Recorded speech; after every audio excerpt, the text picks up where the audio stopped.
আমি জানি সমগ্র দেশের মানুষ বিদ্যুতের কষ্ট ভোগ করছেন এই মুহূর্তে, কিন্তু এই যে বিদ্যুতের সমস্যা, এই সমস্যা স্বৈরাচার, যে স্বৈরাচারকে এই দেশের মানুষ বিতাড়িত করেছে, তাদের আনপ্ল্যান্ড অপরিকল্পিত বিভিন্ন পদক্ষেপের জন্য আমাদের লক্ষ্য, আমাদের উদ্দেশ্য বাংলাদেশের জনগণের ভাগ্যের পরিবর্তন। আমাদের লক্ষ্য, আমাদের উদ্দেশ্য হচ্ছে যে বাংলাদেশকে একটি কল্যাণমুখী রাষ্ট্র হিসাবে গড়ে তুলতে চায়। যারা এসব কাজে বাধাগ্রস্ত করবে, যারা রাজপথে বিশৃঙ্খলা তৈরি করবে, যারা দেশের মানুষকে মিথ্যে কথা বলে বিভ্রান্ত তৈরি করবে, তাদের বিরুদ্ধে আপনাদেরকে রুখে দাঁড়াতে হবে। যেই ছাত্র জনতা 24-এর 5ই আগস্ট রাজপথে নেমে এসে স্বৈরাচারকে বিতাড়িত করেছিল, সেই জনগণকে সতর্ক থাকতে হবে। যারা এই দেশের মানুষের স্বার্থের বিরুদ্ধে কথা বলবে, যারা এই দেশের মানুষের জন্য নেওয়া বাস্তব পদক্ষেপগুলোতে বিশৃঙ্খলা তৈরি করবে, তাদের ব্যাপারে আমাদেরকে সতর্ক থাকতে হবে। প্রিয় ভাই বোনেরা, আমরা জানি একদিনে সকল সমস্যার সমাধান হবে না। আমি জানি সমগ্র দেশের মানুষ, বিভিন্ন শুধু ঢাকা শহর না, ঢাকা শহর সহ বাংলাদেশের সকল মানুষ, সকল জেলা উপজেলার বহু মানুষ বিদ্যুতের কষ্ট ভোগ করছেন এই মুহূর্তে। কিন্তু এই যে বিদ্যুতের সমস্যা, এই সমস্যা স্বৈরাচার, যে স্বৈরাচারকে এই দেশের মানুষ বিতাড়িত করেছে, তাদের আনপ্ল্যান্ড অপরিকল্পিত বিভিন্ন পদক্ষেপের জন্য আজকে বিদ্যুৎ এবং জ্বালানির এই অবস্থা।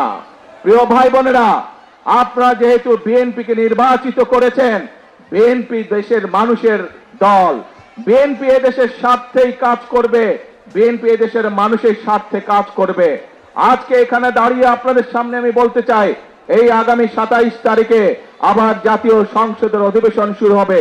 সেই জাতীয় সংসদ অধিবেশনে আপনাদের দল, আপনাদের সরকার দেশের মানুষের সামনে জাতীয় সংসদের মধ্যে উপস্থাপন করবে কিভাবে আমরা ইনশাআল্লাহ আগামী 10 বছর এই দেশের বিদ্যুৎ সমস্যার সমাধান করব।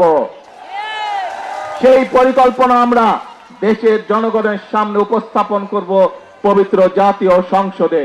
প্রিয় ভাই বোনেরা, আজ বিদ্যুতের সমস্যা নিয়ে এই যখন সমস্যা, এই যখন সংকট, যে কোনো সংকট যদি মোকাবেলা করতে হয়, ধৈর্য ধারণ করতে হবে আমাদেরকে।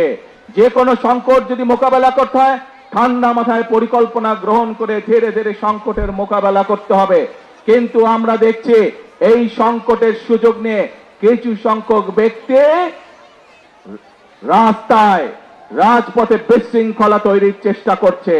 রাজপথে যদি বিশৃঙ্খলা তৈরি হয়, সবচেয়ে বেশি ক্ষতিগ্রস্ত হয় সাধারণ জনগণ। তাদের ব্যবসা বাণিজ্যের ক্ষতিগ্রস্ত হয়, তাদের চাকরি বাকরি ক্ষতিগ্রস্ত হয়, তাদের জীবনযাত্রা ক্ষতিগ্রস্ত হয়, কিন্তু উপকৃত হয় সেই সকল বিশৃঙ্খলাকারী। সকলে প্রতিজ্ঞা করি যে দেশের স্বার্থের বিরুদ্ধে যারা কাজ করবে, যারা বিশৃঙ্খলা তৈরি করবে, যারা জনগণের স্বার্থে নেওয়া বিভিন্ন কর্মসূচি বাধাগ্রস্ত করবে, তাদেরকে জনগণ জনগণের সকল শক্তি নিয়ে তাদেরকে প্রতিরোধ করবে। আছি নাকি আমরা দেশের শান্তি রক্ষায়? আসুন, যে কোনো মূল্যে আমাদেরকে দেশের শান্তি রক্ষা করতে হবে। মানুষ এখন, দেশের মানুষ এখন দেশের শান্তি চায়, দেশের মানুষ এখন শৃঙ্খলা চায়, আইনের শাসন চায়, দেশের মানুষ কর্মসংস্থান চায়, দেশের মানুষ তার সন্তানদের জন্য শিক্ষা চায়, দেশের মানুষ তার পরিবারের জন্য স্বাস্থ্য ব্যবস্থা চায়।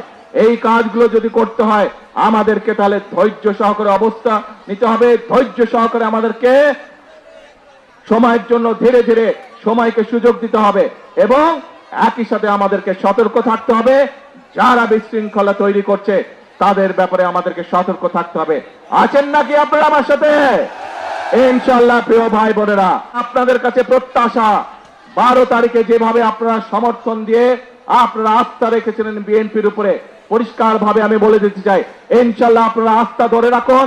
বিএনপি আপনাদের সাথে ছিল, বিএনপি বাংলাদেশের জনগণের পাশে আছে, বিএনপি বাংলাদেশের জনগণের সাথে আছে, বিএনপি বাংলাদেশের জনগণের জন্যই কাজ করবে যতদিন বিএনপি টিকে থাকবে ইনশাআল্লাহ।